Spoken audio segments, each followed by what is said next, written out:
বিধি তুমি বলে দাও আমি কার, দুটি মানুষ একটি মনের দাবিদার। সিনেমার এই কালজয়ী গানটি যেন বাস্তবে রূপ নিল এক তরুণীর জীবনে। তবে এটি কোনো রূপালী পর্দার গল্প নয়, বরং প্রেম পরিণয় আর নাটকীয়তায় ঠাসা এক বাস্তব ঘটনা। মাত্র 6 মাসের ব্যবধানে বদলে গেল এক নারীর সংসারের ঠিকানা। 6 মাস আগে ধুমধাম করে বিয়ে হয়েছিল এই তরুণীর। ঘর বেঁধেছিলেন স্বামীর সঙ্গে, কিন্তু মনে রয়ে গিয়েছিল পুরনো প্রেম।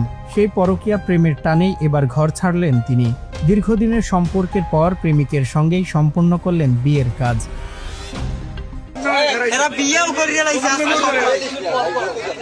ভাই আপনি বিবাহ করছেন? ভাই আজকে বিবাহ করছেন আপনি?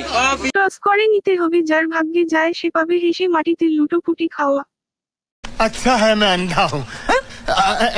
দুইজন মিলেই তো করতে পারে বিয়ে।